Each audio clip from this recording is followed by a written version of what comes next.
July 9th, 2015. From El Cajon, California, this is episode 76 of You Can Bet on That. Hi, everybody. Welcome to You Can Bet on That, a podcast for the recreational gambler.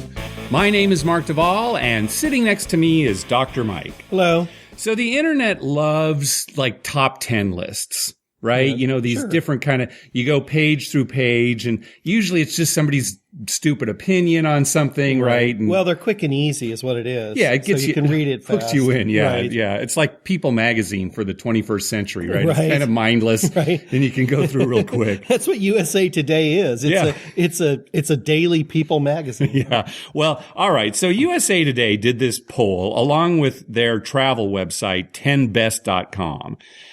They asked their readers what were the best casinos in the United States. And coming in at number one was Pechanga, up by us, Nice. right? You know, not any of the Las Vegas casinos or anything, you know, none of the big boys. But yeah, it's nothing like, the Aria or some new big casino. Right. It was Pechanga. Now, Pechanga is the biggest casino in California. And it is very nice. I mean, the times that we've been up there, I'd say it's one of the nicer casinos. Yeah, it's nice. The craps sucks. I mean, I'd have to say the craps is some of the worst I've ever been around, certainly in California. Very boring. Yeah, they use cards. When we were there, the dealers were just not engaged at all. Yeah, at one point, a dealer actually stopped moving. I mean, he literally stopped moving. I don't know if somebody had to hit a reset button or what, but I mean, it looked like he stopped moving. Yeah, it's terrible. I don't know why, for as good as the rest of the casino is. Yeah. But anyway, they came in first place, and so congratulations to them. Real quick, let's go through the top 10 just because there is something interesting as far as we're concerned. There was only one Las Vegas casino, and here we go. Number 2 was Mohegan Sun in Connecticut. Number 3 was Foxwoods in Connecticut, so they kind of go together. Number 4 was La Berge Casino in Lake Charles, Louisiana. Number 5 was the Hard Rock Hotel and Casino in Biloxi. Number 6, our own Harrah's Resort, Southern California. Nice. Came in there. So I imagine there are probably a lot of people who voted on this who live in Los Angeles area. Right. And, come down to Harrah's. And again, we've talked about it. The nice thing is, you live in LA, you go down to Harrah's, Southern California, you play, and then you get all these credits that you can use in Las Vegas, right? Correct. Number 7, the Borgata. That one seems legitimate to me. That was pretty nice when we were there. Yeah, it's a nice hotel. Number 8, here we go. The only Las Vegas entry, Red Rock Casino Resort. That's not even on the Strip. It's not even one of the big ones. It's not even close to the Strip. No, it's quite a drive out there. Right. And it is a nice casino. We've been there, or I've been there. Yeah. But I don't even know if you consider it a Las Vegas casino. Well, I mean, it's in Las Vegas, but yeah, you wouldn't think if you were listing, all the casinos, you'd probably leave that one out. Right. Number 9, French Lick Resort in Indiana. And number 10, Thunder Valley Casino Resort in Lincoln, California. Now, this doesn't appear to be a scientific poll by any means. It looked like they just said, hey, readers, what's your favorite casino? And I think they might have even had a pool that they could vote in. Maybe, yeah. See, we don't know the details. Maybe there were not any Strip casinos on there. Who knows what they listed. But this is what came out. But we only mentioned it because we thought it was pretty interesting, the Pechanga came out. Oh, speaking of which, too, like we said, they strictly use cards for their craps table. There are no dice at all, right? But rumor has it they are going to be introducing dice, within the next month or so. Yeah, we'll see. That's what we've heard. What happens. Maybe that'll turn it around. Yeah. Because not only is it boring and the dealers were bad, but nobody was there. I mean, one might have to do with the other, but we then went down to Harrah's and there were 4, they only have 2 tables at Pechanga. Right. There was plenty of room at both. Yeah, there was 2 or 3 people on each table, max. Yeah, we drive down to Harrah's, same time of night, and there are 4 tables that are packed. Right. You can't even get on. Yeah. So. Well, if they do get dice, they're going to have to get dealers who actually can move. That actually do things. Yeah. That's right. They'll have to teach them. Someone will have to grab the dice. That's right. Someone will have to work the stick. That's what'll start. They won't even have a stick. Yeah. They won't even know about it. It's like, okay, Bobby, can you grab those dice and give them back to me, please? On our last episode, we were talking about how reward credits under Total Rewards are good for 6 months.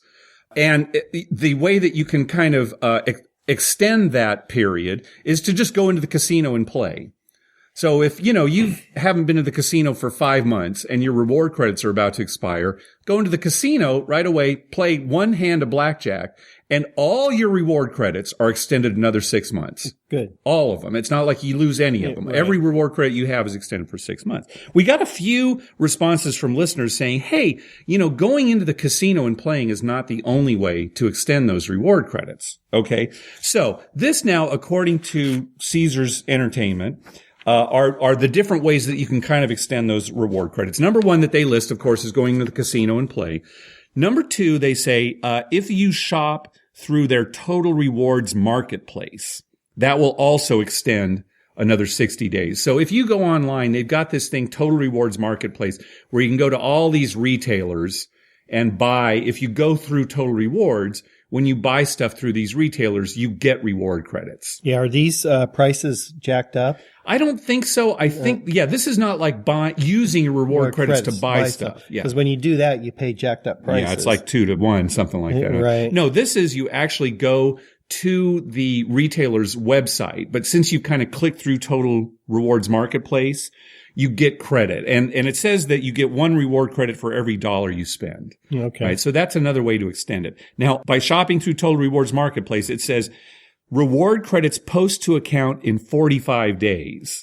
Oh, so you'd have to be... Yeah, you may have to do it, less than 45 days before your expiration expires. Yeah. 45 days. Why would it take that long? I don't know. Maybe because computers are slow. Yeah, they are. You got to enter this stuff. Someone has to enter it, and then, it has to go through, millions of connections before it gets there. It takes a long time. Yeah, you're right. In the old days, someone would just write it down, and it was done. It was immediate. Yeah. If I'd thought about it for a couple seconds, just think about that. You'll figure it out. Yeah.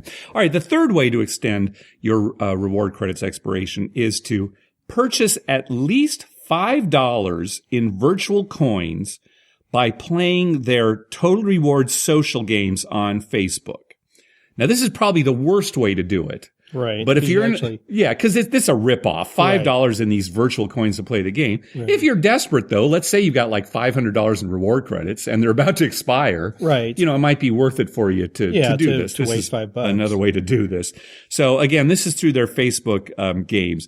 According to this, it says reward credits post to account in 7 days. Oh, quicker. They got a nicer computer. A little quicker. Yeah. Yeah. They're probably using IBM's, what's his name? Yeah. What was the name? The one that played on Jeopardy? Yeah. I can't remember his name. Yeah. He's probably posting He's the one who's doing it. Yeah. And then fourth, and this is probably the best way, if you can't actually go into a casino, you can use the Total Rewards Visa. When you sign up for this Total Rewards Visa, they give you a certain number of reward credits right away anyway. You get platinum status right away. But every time you use your Visa, this Total Rewards Visa, you get reward credits, and that will extend your expiration. That would be the easiest way because everyone uses a credit card for something. Yeah, sure. Right. If that's something you want to do, that's a way to gain reward credits. Yeah. And according to this, it gets onto your account in 5 business days after the transaction. So this is even quicker. Well, yeah, I guess, but business days, that's about the same as 7 days, right? Yeah, I guess so. Yeah. So, that's another way that you can kind of extend those reward credits that expire in 6 months. We got an email from listener Dave who was telling us about an event that takes place in Las Vegas called BARGE, B-A-R-G-E, all capitals. It's an acronym. And it's funny, I had heard about this before, but I've never been. What it is, the BARGE stands for Big August Rec Gambling Excursion. Okay, now rec gambling, it's rec.gambling. Back in the old days of the internet, like in the 90s, not like the super old days when they created it, but when it started to become a big thing in the 90s, there weren't a lot of these slick internet forums that you go to now, and can post stuff to and have conversations. They had something called Usenet. And in Usenet, there were all these different news groups that were categorized by interest. So people with different interests could post to these news groups about things that they liked. There might be a news group. It was no chat. It was just a posting. Right. It wasn't a chat. Right. It was a posting. You'd read it, kind of like a forum now, but real basic. It was just text files and it was out there and there was no real monitoring of it. Right. Okay. So, if you were interested in, the stock market, there could be a news group devoted to that, and you could post things for that. So anyway, there was a news group. Well, I think technically there still is, but nobody really uses it anymore, called Rec Gambling, rec.gambling. Rec stood for recreation. Okay. Right, recreation.gambling. And people would post to this news group. I even posted to it a few times in the 90s about craps and stuff like that. Okay. Anyway, out of this Rec Gambling news group grew Barge. It was a week-long event that some of the posters to Rec Gambling created in Vegas to kind of get together. People who shared the same interests could get together in Vegas and, and actually see each other face to face. Yeah, exactly. Right. Okay. So, it's turned into this week-long event that's mostly poker tournaments. They have some other events as well, but it's mostly poker tournaments. It's basically just a meeting of people who love gambling. And the nice thing is the poker tournaments are fairly low stakes, right? It's, Good. Maybe like a $50 entry, $75 entry. It's not like the World Series of Poker tournament right. entries. So this is something that just an average Joe can do and not lose a bunch of money. Absolutely. Although apparently some professional poker players do show up to this, but it's a much more kind of lively, fun atmosphere. More friendly atmosphere. Yeah, exactly. Right. And some of the tournaments too, it's not just like all Hold'em or Omaha or anything. They have like goofy games. Okay. They go in and some of these games are, kind of like crazy fun, right? Yeah. I don't know if they have wild cards, but multiple flops and, you got to use this many cards. An AC-doocy game. That would be good. Goes on for weeks. That's right. The pot's $100,000, right? Somebody got an ace, right? An ace. Anyway, they do it once a year. This year, it's going to be July 27th through August 1st at Binion's. It's always at Binion's. There were a few years where they had to take off because Binion's, kind of went under the family issues. Yeah, restructuring is a good way to put it. Yeah. So it's going to be at Binion's, and they hope to have it at Binion's every year. It's $30 to register, and I'll post a link to their page on our show notes. It's not something that we can do this year, especially with VIMP coming up, but right. I've heard about it for so many years. And when we got Dave's email, it kind of like, oh yeah, that's right, Barge. Yeah, we need to go to that. And we've been to Vegas many times in that time frame. Yeah, end of July. We never even thought about it.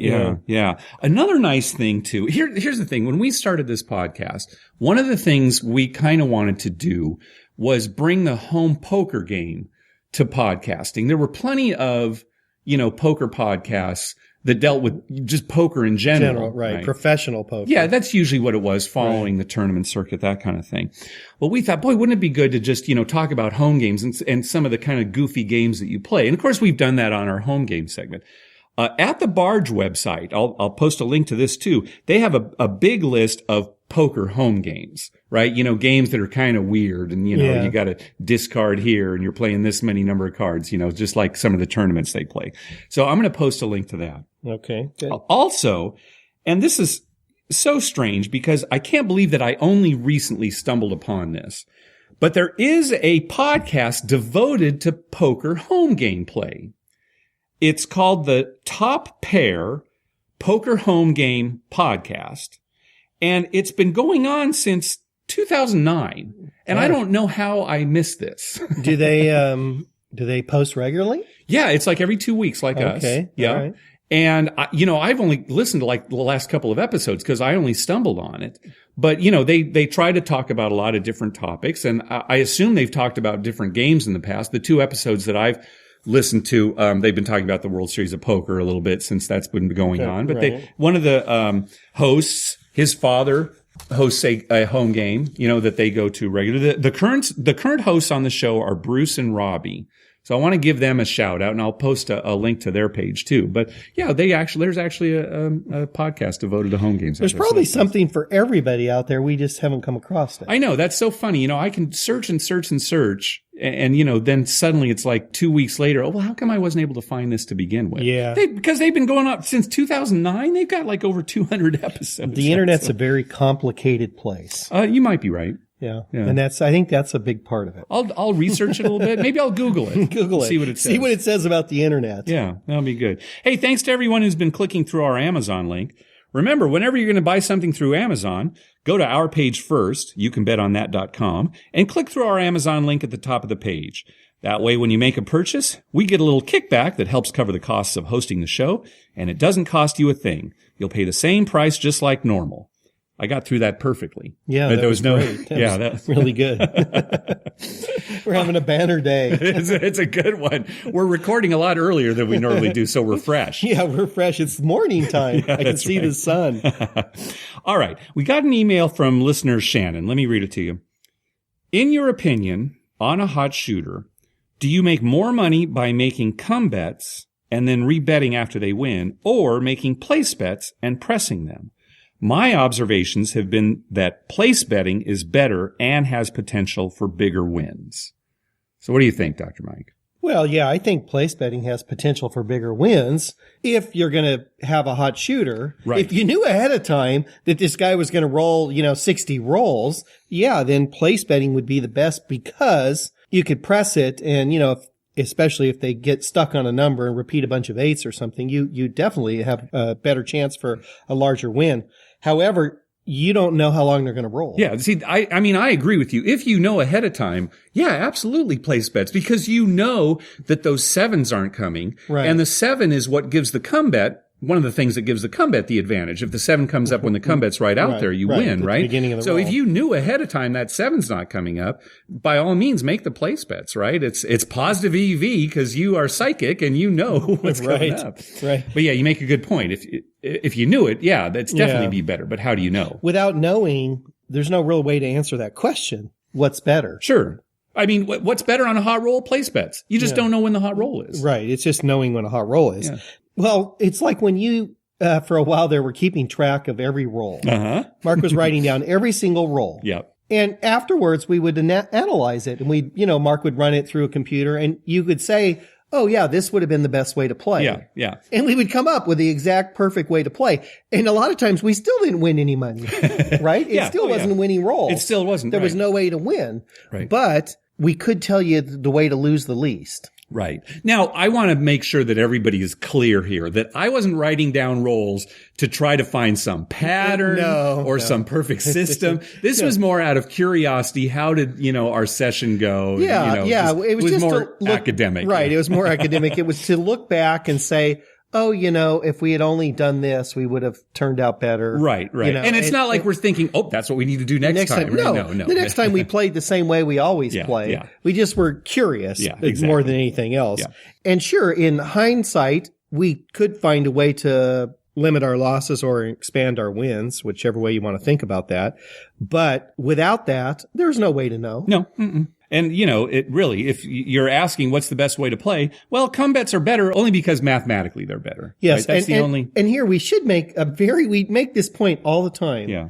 But the best way to play is the way that is best for your pocketbook. Yeah, that's exactly right. Yes. Because depending on your financial situation at the time is going to determine a lot how you should be playing. Mm-hmm. Yep. Right. And if money wasn't an object, then it'd be easy to say, oh, play this way, you'll have the most fun and you have a chance for a big win. Yeah, right. But that isn't the case with anybody that I know, right? No matter how much you have, you still have limits. Yeah. So, the best way to play is what suits your pocketbook. Yeah, that's good. I'm glad that we emphasize that. It's almost a theme on our show. It's like, well, what's the best way to play? Well, you want to have the most fun, but you want to make sure that your bankroll can handle it. It basically turns out there's a lot of factors. Sure. And you have to put all those factors together and come up with the best way for you to play. Yeah, right. Yeah. All right, we got another email, this one from Mitchell. I'm going to kind of paraphrase this story that he told, and then I want to get your reaction to it too, and we'll talk about it a little bit. Okay, so Mitchell was playing 1-2 no-limit Texas Hold'em at Golden Nugget. He had bought in for about $200. After about an hour or two, a very drunk gentleman sat down to play, and he brought his own chips with him. In other words, he didn't buy in. He just had a ton of chips from playing whatever at the casino. And pulled a bunch out of his pocket. Right, yeah. He had some $5 chips, but mostly it was like several stacks of $25 chips and a number of $100 chips as well. Now, according to Mitchell, the Golden Nugget doesn't have a cap on the buy-in for its no-limit games, like most casinos do. And this guy had way more chips than anyone else at the table. So he just brought a ton of chips with him, right? So this guy was really drunk. He could hardly speak. He was spitting food on the table. He had no idea what he was doing. The dealer had to tell him every time it was his turn to act, how much to bet, etc. Mitchell said it slowed down the game quite a bit, but the other players weren't really mad because it was kind of comical, and everyone was probably thinking, ooh, I want to get this guy's stack, right? Yeah, he's an easy mark. Yeah, exactly. Now, eventually this guy wants to leave the table for a bit, go use the bathroom or whatever. But he insists on taking his chips with him. Okay. All right. Now, everyone at the table tells him he doesn't need to. It's perfectly safe to leave his chips on the table, which is true, right? And in fact, you're supposed to if you need to go to the bathroom, right? But this guy's drunk and it's a lot of money, so he refuses to leave his chips. So the dealer tells him it's fine, take his chips with him, right? So this is where Mitchell had a problem. They're going to save a seat for him. But what if he returns with fewer chips than he left with? Right. He could lose some in the hall and the janitor could find them. That's right. Exactly. Right. Accidentally flush some down the toilet. Right. Yeah. Isn't this like rat holing? If he wants to take his chips with him, doesn't he have to give up his seat and sign up again on the sign-up list to get another seat? Should. That should be the rule. Yeah. Now, Mitchell made kind of a half-hearted protest at the time, but the dealer simply said, it's his money. He can do whatever he wants with it. So Mitchell left it alone, which was probably for the best. I mean, I don't know that it was a kind of a situation where you need to make that big a stink. I told Mitchell, the technical answer is yes. This guy cannot do this, right? You can't leave with chips and then expect to have your seat there and come back. Well, the biggest reason is because what if he doesn't come back? How long do you hold it? Yeah, well, that's one thing too. I mean, some casinos do have a limit on that. Even if people leave their chips, like if they're gone for an hour, they say, "Oh, I'm going to go eat dinner." If they're gone for an hour, then they just kind of box up their chips and put them somewhere and give the seat to somewhere else. That's one thing too. Yeah, he should have to re-sign up. Now, see, this situation, obviously, he's not trying to angle shoot here. This guy is drunk, right? Kind of doesn't know what he's doing. It's not like all the chips that he had was the result of winning them from other players at the table, which is really what rat holing is when you win from people and then you start pocketing them, right? Right. This was just chips that he brought here, right? So, I don't want to say that an exception necessarily should have been made in this situation, but I think at least the dealer should have called the floor over and said, hey, this guy wants to leave. And then maybe the floor could make an exception because maybe all the players at this table is like, oh yeah, fine. Let him come back with his big stack of chips and, no knowledge of poker and what have you. But, the floor would have to say, hey, this is an exception here. And maybe the floor counts his chips real quick. Let me see what you've got to make sure that you come back with the same amount and then make him close to the same amount. Buy in for more if he's short or something like that. But again, that shouldn't happen. It's not that would be hard to explain to a drunk. Yeah, that's right. true. When he gets back, what happened to your 500 short? Yeah. You got to buy in for more. Explain that to a drunk. Yeah, exactly. Right. Right. That's a fight is what that is. And the floors, they kind of need to be consistent in their rulings too. Right. So should an exception be made here? No, probably not. But I don't know. Technically the answer is no. This shouldn't have been allowed to happen. It's the wrong thing to do. He should have had to come back and sign up again. And then, some rooms too have a minimum amount of time that you can leave a table and then come back in. Right. Because what if some guy just said, okay, I'm taking off. I've got $1,000 in chips. I'm taking off. Immediately goes and signs up again, and then is given the same seat back. But this time he cashes in for, $200. Right. They don't allow that. So there's a minimum amount of time where you have to kind of step away from the table. Yeah. Right. Before you can sign up. Certainly to get on the same table or even the same game, right? Same type of game. So anyway. Well, I think the crux of the matter here is they probably should have said to the guy, call the floor over and just explain to him. Even a drunk person could probably understand. No, you cannot leave. If you take your chips, your seat's gone. Yeah. Right. If you want to leave them, they'll be perfectly safe. Yep. Your seat will be here when you get back. But if you take them, your seat's gone. Yeah. Into discussion. Yeah, right. And then if he gets belligerent, then security comes over and they deal with the drunk like any drunk they deal with. Yeah. Right. Exactly. Yeah. No, I agree. All right. We got an email from Cody. We were talking last episode about how every casino should have a $5 table, $5 craps table. If they have craps, regardless of what kind of a casino is, they should have a $5 craps table to kind of accommodate people who are lower rollers, right? Yeah. Well, or maybe somebody who wants to learn the game. Yeah. Somebody who's a lower roller. Yeah. Or maybe just maybe some guy who bets a lot but just likes a $5 game, right? I mean, sometimes, seriously, you'll go to a table that has high limit, and there'll be like 3 people playing it. Yeah, I know. Right? And we all shoot bad. And then there's like 3 of us, and, none of us wants to roll because it's like, well, my rolling's been terrible. My rolling's been terrible. Sometimes you like to go to the $5 game that's kind of full, the table, and hope that you catch that person who has that great roll. Yeah, absolutely. Right? Well, Cody's example, he said that his wife, not much of a gambler, she sets aside about $50 a day for gambling. When they go to Vegas. Yeah, right. And, think about that. For the average person, that's very reasonable. $50? Yeah, right. For somebody who's really not a gambler, it's like, all right, well, I'm willing to lose $50. Well, if you think about what a person makes, an average person. Yeah.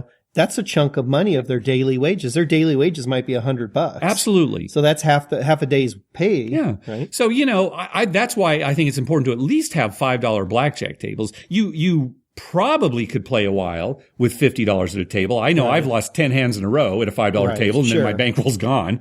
But, hopefully you could play for a little while at a $5 blackjack table. But think of a $5 craps table and you've got a $50 bankroll. You cannot get much out there. There's not much you can do. Maybe only bet the pass line. And if you're doing that, that could be extremely dull. Those are the people you see in the field. Yeah, that's true. Just a $5 field better. But even that, could go so fast. Right. Right. Sure. I was telling Cody that really, if you've got $5 blackjack tables at a casino, the limit on your craps table should really be like $2. Right. Right. To make it comparable. Right. Exactly. Because so much more money can go out on the craps table. Now you'll never see that. No, that you'll never see. But you would think the casinos would be, I don't know if wise enough is the right term, but friendly enough to always have a $5 table. Yeah. It's good PR. Yeah. It's great PR. Listen to this. It's great PR. God, why don't they pay attention? If your casino only has like 2 craps tables, well, okay, then right. What maybe can that's do? it. But we're talking about casinos that have maybe 4 or 5 tables. He's talking about Vegas here. Yeah, right. Most casinos have at least 4. Yeah. So we're certainly in favor of low limits because think about it, Mike. When you go to a lower limit table, let's say it's a $5 minimum table, right? Right. Not everybody's betting $5. There are plenty of people there making $10, $15, $25 bets all over the table. We're always playing at a $5 or $10 table, and I'm always making $25 And bets. you're not the only one, No. right? Yeah, absolutely. So. Well, and at the end of his email, he did say that consequently, him and his wife, because she can't play with him as much. Yeah. It's kind of boring for her. They have no desire to go back to Vegas. Yeah, right. And, these are the kind of people that are probably especially the Strip. Yeah, especially the Strip. Yeah. They're going to be going to their local casinos. Yeah, yep. Where they can get better limits, So, wake up, Vegas. Yeah. You gotta, even on the Strip, you've got to have some room for those people. Yeah, yep, exactly. All right, we got an email from Victor. He was playing at a 6-5 blackjack table at the Monte Carlo. Now, I want to preface this by saying don't blame Victor for playing at a 6-5 table. He had gone with a bunch of friends, and they had kind of descended on the table before he realized it was 6-5. And he was with a bunch of friends who kind of, they were there to have fun. And it wasn't, if he had brought up, we need to move to a 3-2 table. It's like, we're here. It's like let's the pit play. where it's 6-5, but there's dancing girls in the middle. You got to go that. You make a decision. It's a plus minus thing. So anyway, he was there. He was at a 6-5 table. So don't blame him. Anyway, they got to talking to the dealer, and the dealer suggested that if you get a blackjack on this table and the dealer's showing an ace, you might as well take even money, since it's only 6-5 if you don't take even money and you win. Okay. Right. This is what the dealer told him. All right. Let's first some background. Okay. At blackjack, when the dealer is showing an ace, they will offer you a side bet called insurance. This bet is insurance against the dealer having a blackjack, right? Insurance costs half of your initial wager. And it pays 2-1. So if you bet $10 on a hand of blackjack, insurance would cost you $5. Right. Right? After you make this bet, you put the bet out there. After you make this bet, the dealer checks his hole card. If he doesn't have blackjack, you lose the insurance bet and the hand continues. Yeah. Right? Did you win your hand? You get 1.5. You lost a half. Well, no. We're not. Let's back up even more. Okay. We're not saying that you have blackjack yet. Oh, okay. All okay. right. Well, I'm just explaining how the dealer insurance has works. Blackjack. Yeah. Okay. I'm just explaining insurance. So if the dealer does not have blackjack, your insurance bet loses. He takes it and the hand continues. Right. Now, if he does have blackjack, your initial bet loses, assuming you don't also have blackjack, right? Your initial bet loses. And your insurance bet wins 2-1. So the insurance covers your initial bet, right? If you had $10 on the hand and you bet $5 on insurance, you lose the $10 initial bet, but the insurance, again, it pays 2-1, it wins $10, so you break even. Right. Right? So that's how insurance works. All right. Now let's say you're at a 3-2 table.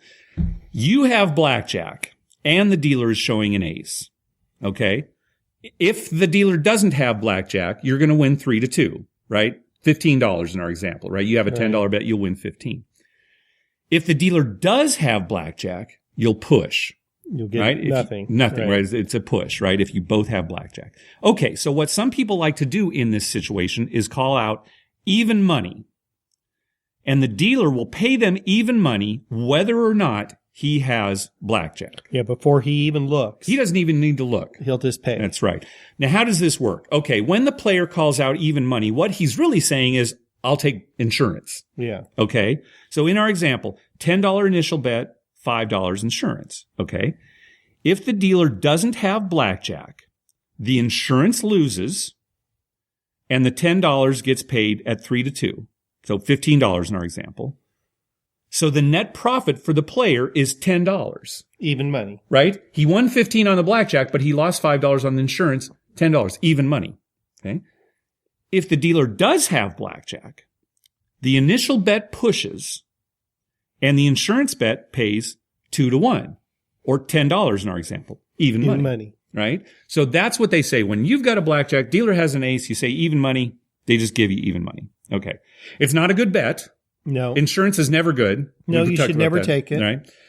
But some people do it. I guess if you're counting cards, you might know when insurance is a good bet. But if you're not counting cards, never bet insurance. Okay, so now this dealer at Monte Carlo told Victor that in a 6-5 game, well, you might as well go ahead and take even money in this situation because even if the player won outright, he'd only get paid 6-5. Right? So why not just take even money? It sounds good. It sounds good, right? But the math doesn't work. Right. The whole reason you can take even money at a 3-2 table is because the blackjack pays 3-2. Exactly. Right? You can't take even money at a 6-5 table. The dealer was wrong. Let's go through the math at a 6-5 table. Right. If the dealer has blackjack, yes, you'd get even money because your insurance bet would win, right? $10, and your initial bet would push. $10. But if the dealer doesn't have blackjack, you'd lose the $5 insurance bet, and you'd get paid $12 on your initial bet. On your $10 bet, right. Right. So the net is $7. You win 12, you lose 5. You win 7, not 10. Yeah. Right? So, I mean, that's not even money. Right. So if you are at a 6-5 table and the dealer's saying, oh, would you like to take even money? Yeah, absolutely do it. Right? Yeah, right. It's the right thing to do. Now, you shouldn't be at a 6-5 table to begin with. So it's not like this is a way to make 6-5 tables better because it really isn't. We found the secret. Yeah, that's right. You know, the dealer was wrong. And we checked with our dealer friend. Yes. I actually contacted her and said, hey, I want to make sure I'm not missing some secret rule that 6-5 tables have, right, for this, where they let you do this. All right. We want to talk on this episode about average daily theoretical. We've talked about it briefly in the past, but we thought it'd be a good time to talk about it just because it's kind of affected people that we know directly. And so we wanted to kind of talk about how it works and things that you kind of need to be aware of. So some comps that you get from casinos are based on what the casino calculates as your average daily theoretical loss. Or average daily theoretical win, if you want to look at it. It's the average daily theoretical, and it's basically it's a made-up number. No, it's not a made-up number. It is a made-up number. It's stick with that. But it's based on how long you play, how much you're wagering, and what games you're playing. Yeah, right? And how long you play and what you're wagering are not always the exact how long you played and how much certainly you if wagered. you're at a table game. If you're at slots, at a slot they can keep track exactly. Slot it is more. Yeah. But anyway, they generate this average daily theoretical, ADT, and some of the comps that you get are based on that. Now, what does a day constitute? Usually a casino day is from 6 a.m. to 6 a.m. Some casinos use different hours. Some go like 2 a.m. to 2 a.m. I don't think anybody goes midnight to midnight, but I guess that's possible. Mm-hmm. Usually, it's some early morning hour where. Right. Because most people play past midnight. Right. Exactly. Is what it is. Right. Into the wee hours. So let's say you played at a casino on one day, playing 8 hours, and you were playing a certain kind of game where they expected you to lose 100 hours, theoretically. $100. Yeah, it's $100, not 100 hours. They expect you to lose $100 theoretically. You could have, won $500, but they're basing it on their mathematical edge. Yeah, they're looking at the edge they have on the game, and they're multiplying it by the number of hands that you played. Mm-hmm, right. And they know how many hands per hour. So if you're there a certain amount of hours, you played a certain number of hands, you multiply that by their house edge, and then they come up with your average theoretical, in most cases, loss. Right. And it's a theoretical. And they may even base it on the way you play. Maybe if you're at blackjack, if you're playing basic strategy, your theoretical loss might be lower than if you're, doing crazy things, splitting tens all day, right? Something like that. Okay. So, you play one day, $100 is your average daily theoretical. They're going to, go to their comp machine, say, oh, he, on average loses $100 a day. Here's what we were going to give him. Right. Now, let's say instead you played 4 hours over each day for 2 days.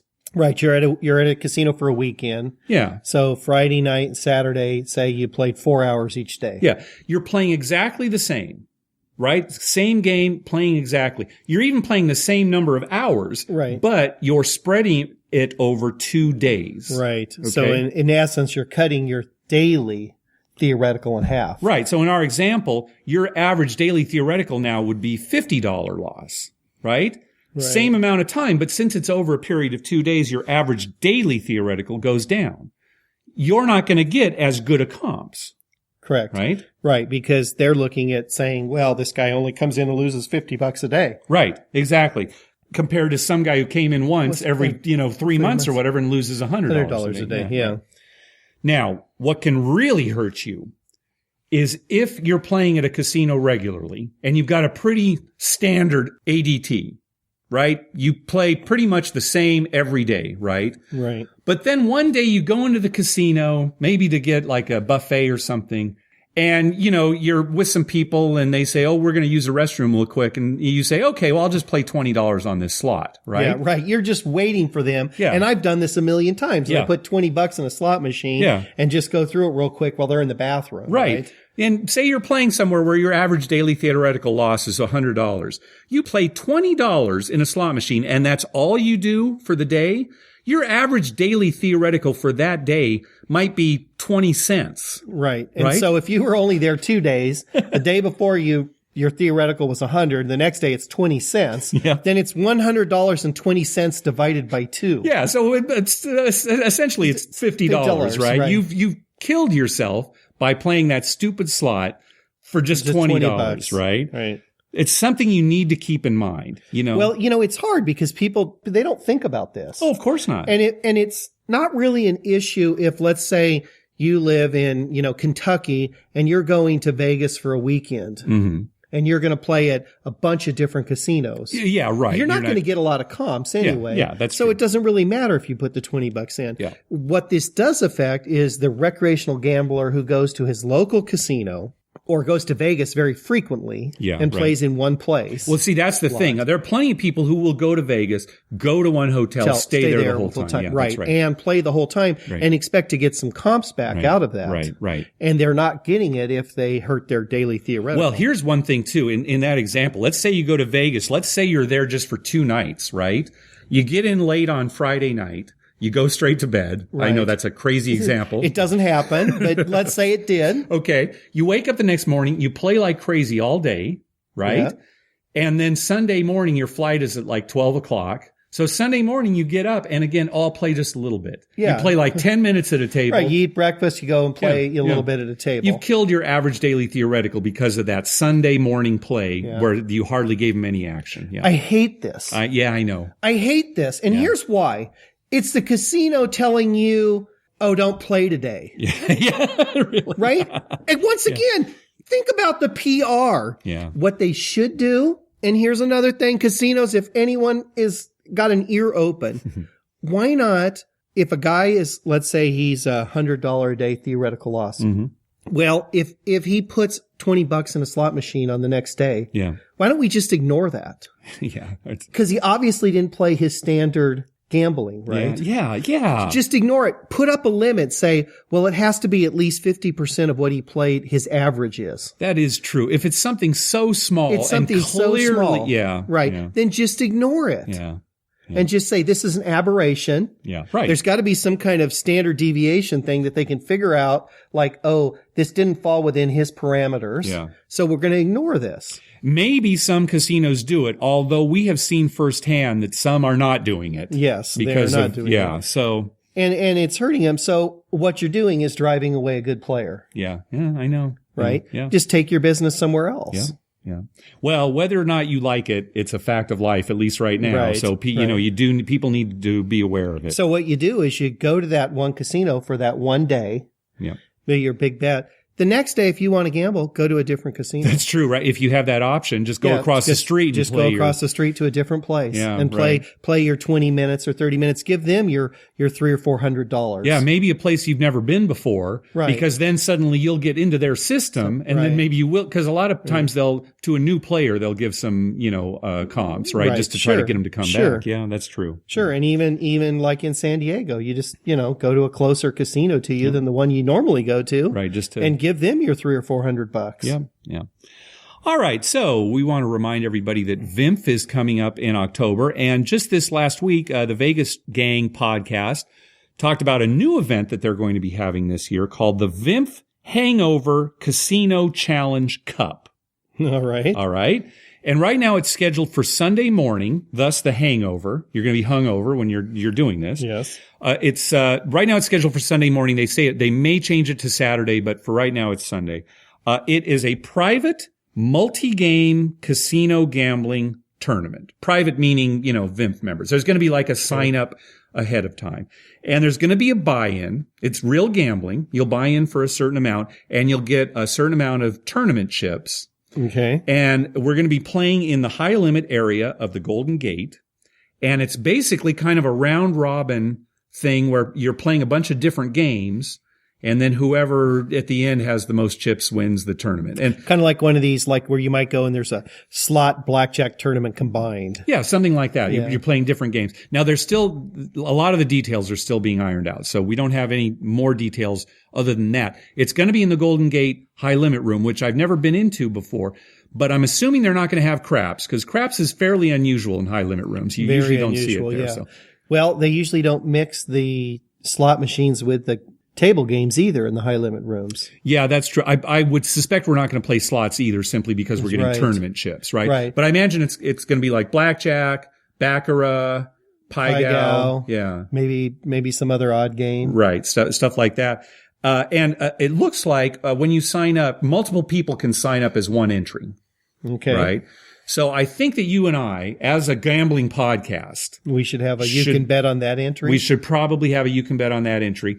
You can play like the real easy games, like Baccarat, where you don't have to think about it. Yeah. Maybe they'll have like Pai-Gow tiles, and that'll be my thing. That'll be your thing. Right? Yeah. So like your Pai-Gow tiles. Well, I'll have to if that's going to be one of the games, I'm going to have to brush up. But yeah, we're definitely. How about this? How about you play the games where it'd be wise to be conservative, and I play the games where it'd be wise to go crazy? Okay, that actually does sound like a good idea. All right, more details are going to come out about this, but the VIMF Hangover Casino Challenge Cup. I'd like to win that cup. Oh, it'd be so nice. Yep. People will be drinking out of it. It'll be like the Stanley Cup. Yeah, all right. Everyone and their mothers drank out of that. Did you ever see that? There was some sketch show where they made like a Jell-O mold out of the Stanley Cup. They had it upside down and just made a big Jell-O. Mold. Yeah. All right, well, that's going to do it for this episode. Be sure to check out our TV listings showing all the gambling-related shows coming up within the next 2 weeks. We update those listings every Wednesday using a customized program to search through all the raw American TV data. Just go to our webpage, youcanbetonThat.com, and click on the link at the top that says TV listings. We'd love to hear from you. Call our voicemail hotline at 951-292-4377. That's 9512-WAGERS. 9512-WAGERS. Or you can email us at youcanbetonThat@gmail.com. Also, follow us on Twitter at youcanbetonThat.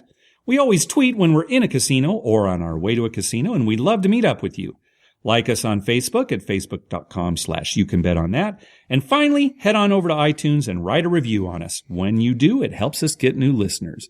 Dr. Mike, what do you have for us? Well, I got two things to end this show with. Number one, we just had 4th of July. Yeah. Mm-hmm. And I hope everyone had a good 4th of July. And it's important on the 4th of July to remember why this country is so great. You know, and everyone will say our freedom and stuff, but we were able to gamble. Yeah. Right? At least in person. In person, right. Yeah, maybe not on the internet, but we are able Hopefully to that's gamble coming. in person. Yeah. And, you know, you can go and do your thing. In a lot of countries around the world, that doesn't happen. Yeah, that's true. So that's kind of a nice thing. It's one of the freedoms we enjoy being in America. All right. And number two, starting actually last night. Yep. Is Comic-Con in San Diego, which is a huge thing in San Diego. Yep. And we're going to be there. Yep. And there's a semi-Vegas related panel going on. Nice. And I'm not going to mention it now because I don't know if I can get into it or not. I'll talk to you about it after the show. But we may have a report from Comic-Con for our next episode. Wow, that'd be nice. Yeah. And the real reason to go to Comic-Con, if people out there have never been, I mean, even if you're not interested in, say, comics or superheroes pop or culture, their that kind pop of- yeah. culture. I mean, there's something for everyone actually there. Yeah. But go to see the people. Yeah, yeah. That's what you really want to go for. You want to go and see the people. Yep. It's crazy. Yep, it's fun. Yeah. It's like Las Vegas Strip on steroids. Yeah, I guess so. Except they're not trying to get money from you. That's the nice thing. They're in costume. They're having a good time, but they're not trying to get money from you. Yeah, and there's no porn flippers. As far as I know, there haven't been. Flippers, flappers, what is the it? porn slappers. Flappers. Yeah, right. Flappers. That's right. That's coming, probably. That will probably be coming. Yeah. All right, thanks for listening. Good night.